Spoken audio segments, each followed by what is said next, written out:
घने जंगल के बीचों बीच एक विशालकाय बरगद का पेड़ खड़ा था। इस पेड़ की शाखाओं पर दिन भर कई प्रकार के पक्षियों का चहचहाना सुनाई देता था।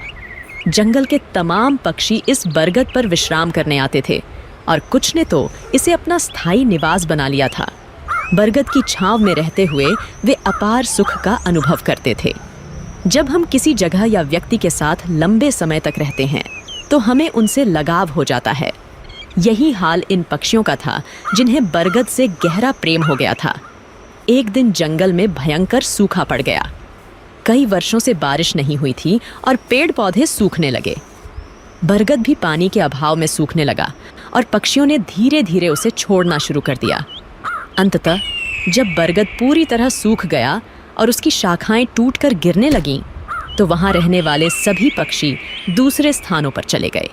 केवल एक बूढ़ा गिद्ध ही वहां रह गया। उसने देखा कि उसके सभी साथी पक्षी पेड़ छोड़कर चले गए हैं। कुछ पक्षियों ने उससे भी चलने को कहा, लेकिन उसने इनकार कर दिया। बूढ़े गिद्ध ने सोचा, मेरा जन्म इसी पेड़ पर हुआ है, मैं इसी पर बड़ा हुआ हूँ। इस पेड़ ने मुझे जीवन के सारे सुख दिए हैं। आज जब यह पेड़ संकट में है तो मैं इसे छोड़कर कैसे जा सकता हूँ। यह पेड़ मेरे लिए माता पिता जैसा है। मैं इस पेड़ को छोड़कर नहीं जाऊँगा, चाहे कुछ भी हो जाए। जो लोग अपने माता पिता को बुढ़ापे में छोड़ देते हैं वे बड़े स्वार्थी होते हैं। गिद्ध ने निश्चय किया कि वह मरते दम तक इस पेड़ का साथ नहीं छोड़ेगा। समय बीतता गया और पेड़ दीमक से ग्रसित होकर और भी कमजोर हो गया, लेकिन गिद्ध फिर भी उसे नहीं छोड़ा। वह दिन में अपना भोजन ढूंढने के बाद शाम को उसी सूखे हुए पेड़ पर लौट आता था। कई दिन इसी तरह बीत गए। जो पक्षी पेड़ को छोड़कर चले गए थे, उन्होंने सोचा, गिद्ध काका अभी भी उस सूखे पेड़ पर रह रहे हैं। वे सब उसे समझाने के लिए वापस आए और उससे बोले, गिद्ध काका, यह पेड़ अब मर चुका है। इसे छोड़कर किसी सुरक्षित जगह पर चलिए। यह पेड़ कभी भी गिर सकता है और आपकी जान भी जा सकती है। लेकिन गिद्ध ने कहा, भाइयों, यह पेड़ मेरे माता पिता के समान है। मैं इसी पर बड़ा हुआ हूँ और इस पेड़ ने मुझे जीवन के सारे सुख दिए हैं। मैं इसे इस कठिन समय में नहीं छोड़ सकता। यह मेरी सबसे बड़ी खुदगर्जी होगी। गिद्ध की बातें सुनकर पक्षी निराश हो गए और लौट गए। वे इंद्र के पास गए और सारी बात बताई। इंद्र ने पक्षियों की बात सुनकर गिद्ध को समझाने का निर्णय लिया। इंद्र ने गिद्ध से कहा, हे गिद्धराज, यह पेड़ अब बहुत कमजोर हो चुका है। इसकी शाखाएं गिर चुकी हैं और इस पर एक भी हरा पत्ता नहीं बचा है। अगर यह पेड़ गिर गया तो आपकी जान भी जा सकती है। इसलिए इसे छोड़कर किसी सुरक्षित जगह पर चले जाइए। हे भगवान, जब मेरा जन्म हुआ था मेरे माता पिता मुझे इसी पेड़ पर छोड़ गए थे। मैं इस पेड़ पर बड़ा हुआ हूँ और इसी पर रहते रहते बूढ़ा हो गया हूँ। आज जब यह पेड़ संकट में है तो मैं इसे छोड़कर कैसे जा सकता हूँ। मैं मरते दम तक इस पेड़ का साथ नहीं छोड़ूंगा। इंद्र गिद्ध की निष्ठा देखकर प्रसन्न हो गए और बोले, मैं तुम्हें वरदान देना चाहता हूँ। बताओ तुम्हें क्या चाहिए। हे भगवान, मुझे वरदान नहीं चाहिए। इस पेड़ को वरदान दीजिए ताकि यह फिर से हरा भरा हो जाए और इसकी आयु बढ़ जाए। इससे हजारों पक्षियों का भला होगा। इंद्र ने गिद्ध की बात मान ली और पेड़ को फिर से हरा भरा बना दिया। पूरे जंगल में बारिश हो गई और जंगल के सभी पेड़ पौधे फिर से हरे भरे हो गए। जो जीव जंतु जंगल छोड़कर चले गए थे वे फिर से लौट आए। सभी पक्षी बरगद पर आकर चहचहाने लगे और गिद्ध काका की सेवा करने लगे। इस प्रकार गिद्ध ने अपने जीवन के आखिरी दिन सुखपूर्वक बिताए। हमें भी इस कहानी से यह सीख मिलती है कि हमें अपने अपनों का बुरे वक्त में कभी साथ नहीं छोड़ना चाहिए, विशेषकर अपने माता पिता का। वे हमारे जीवन दाता हैं और हमें पालने पोसने में उन्होंने जो कठिनाइयाँ सही हैं, उनका बुढ़ापे में सहारा बनना हमारा कर्तव्य है। बहुत समय पहले की बात है। समुद्र के किनारे एक छोटी सी गौरैया अपने घोंसले में रहती थी। एक दिन उसने 2 अंडे दिए। सुबह होते ही उसने सोचा, मैं जल्दी से दाना चुगने जाती हूँ, तब तक मेरे अंडे यहाँ सुरक्षित रहेंगे। किसी को नहीं पता कि मैंने 2 अंडे दिए हैं। गौरैया दाना चुगने चली गई। उसे दाना चुगने में शाम हो गई, लेकिन जब वह वापस आई तो उसने देखा, अरे मेरे अंडे कहाँ गए? यहाँ तो कोई भी नहीं है। उसने देखा कि समुद्र हंस रहा है। गौरैया ने पूछा, समुद्र, क्या तुमने मेरे अंडे लिए हैं? तुम हंस क्यों रहे हो? मुझे सच सच बता दो, मेरे अंडे कहाँ हैं? तुमने ही मेरे अंडे चुराए हैं। मेरे अंडे वापस करो। समुद्र ने जवाब दिया, नहीं, मैंने तुम्हारे अंडे नहीं लिए। मैं क्यों तुम्हारे अंडे लूंगा? मुझे तुम्हारे अंडे चुरा कर क्या मिलेगा? मुझे नहीं पता तुम्हारे अंडे कहाँ हैं। मुझे परेशान मत करो, खुद ही ढूंढ लो अपने अंडे। समुद्र की बात सुनकर गौरैया को गुस्सा आ गया। उसने कहा, अगर तुमने मेरे अंडे वापस नहीं किए तो मैं तुम्हें पूरा सुखा दूंगी। एक माँ की ताकत को तुम नहीं जानते। माँ अपने बच्चों पर कोई आंच नहीं आने देती। समुद्र हंसते हुए बोला, तू मुझे सुखाएगी? तू गौरैया, चल ये कोशिश करके देख ले। गौरैया गुस्से में अपनी छोटी सी चोंच में समुद्र का पानी भरती और किनारे पर उड़ेल देती। पास से गुजरते हुए एक चिढ़ा ने पूछा, अरे गौरैया बहन, आज तुम दाना चुगने नहीं आई और तुम यह क्या कर रही हो? गौरैया ने जवाब दिया, मैं समुद्र का पानी सुखाकर अपने अंडे वापस लूंगी। तुम जाओ, मुझे अपना काम करने दो। चिढ़ा ने कहा, पर गौरैया बहन, यह कार्य असंभव है। इस तरह तुम समुद्र का पानी नहीं सुखा पाओगी। गौरैया दृढ़ निश्चय के साथ अपने कार्य में लगी रही। जब वह थक जाती तो थोड़ी देर रुककर फिर से काम में जुट जाती। इस कार्य में गौरैया को कई दिन हो चुके थे। भूखी प्यासी गौरैया की तबीयत खराब होने लगी तो अनर्थ हो जाएगा। हमें गरुण देव के पास चलकर सहायता मांगनी चाहिए। सभी पक्षी मिलकर गरुण देव के पास गए। गरुण देव ने पूछा, क्या बात है, सब ठीक तो है? आज सभी पक्षी एक साथ मेरे पास आए हैं। पक्षियों ने बताया, गरुण देव, एक छोटी गौरैया अपनी जिद पर अड़ी है और इतने विशाल समुद्र का पानी सुखाने का प्रयास कर रही है। इसी वजह से उसका स्वास्थ्य भी गिर रहा है। कृपया उसकी मदद कीजिए।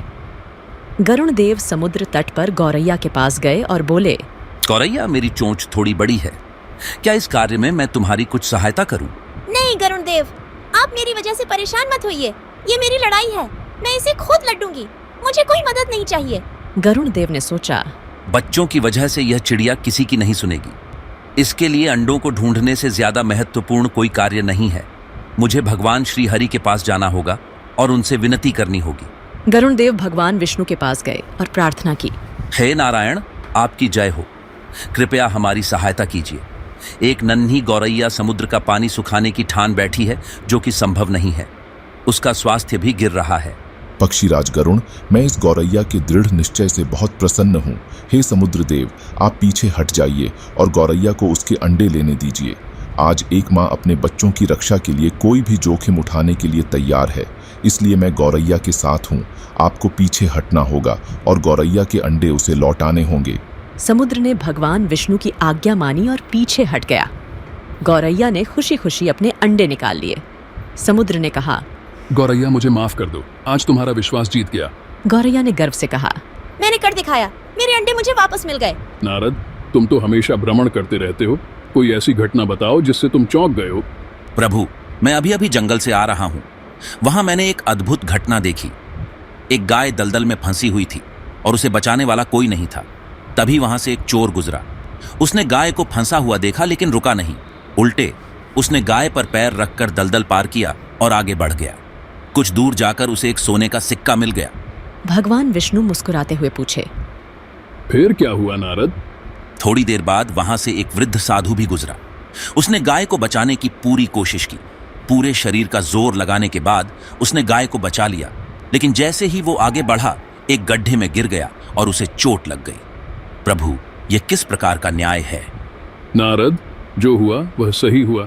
चोर की किस्मत में उस दिन खजाना लिखा था, लेकिन उसने पाप किया, इसलिए उसे सिर्फ एक ही सिक्का मिला।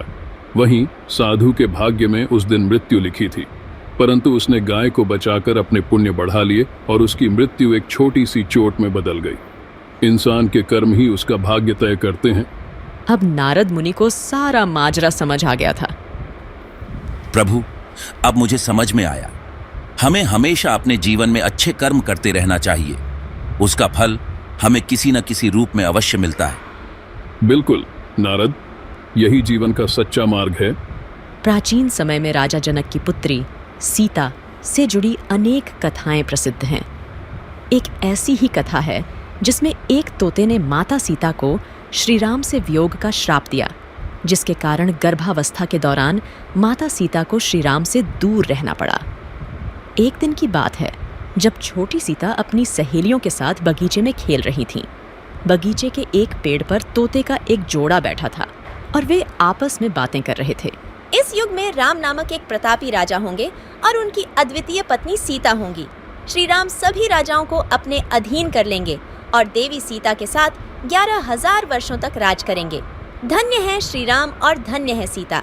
ये सुनकर सीता का ध्यान उस ओर गया। अपने विवाह की बात सुनकर वह उत्सुक हो गईं और उस तोते से पूरी कथा सुनने की इच्छा की। उन्होंने अपनी सहेलियों से तोते को पकड़कर लाने को कहा। सहेलियों ने तोते को पकड़कर सीता के पास लाया। सीता ने प्यार से पूछा, तुम कौन हो और कहाँ से आए हो? तुम जिस राम और सीता की बात कर रहे थे उसकी जानकारी कैसे मिली? हम वाल्मीकि ऋषि के आश्रम के पेड़ पर रहते हैं। उन्होंने रामायण नामक एक सुंदर काव्य लिखा है और उसे अपने शिष्यों को पढ़ाते हैं। हम भी उसे सुनते हैं और इसी कारण हमें ये कथा याद हो गई है। अच्छा, तो तुम श्री राम और माता सीता के बारे में बहुत कुछ जानते होगे। हाँ, थोड़ा बहुत। मुझे और बताओ। श्री राम महर्षि विश्वामित्र के साथ अपने 3 भाइयों भरत, लक्ष्मण और शत्रुघ्न के साथ मिथिला आएंगे और भगवान शिव के धनुष को तोड़कर देवी सीता से विवाह करेंगे। श्री राम के तीनों भाइयों का विवाह भी मिथिला में होगा। तोते की बातें सीता को बहुत प्रिय लगीं। तुम्हारी बातें मुझे बहुत अच्छी लग रही हैं। श्री राम के गुणों के बारे में कुछ और बताओ।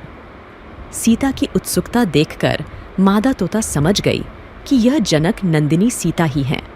फिर भी उसने बिना इसका एहसास दिलाए कहा, श्री राम के रूप और गुणों का वर्णन जितना किया जाए कम है। वे हर प्रकार के ऐश्वर्य से युक्त हैं।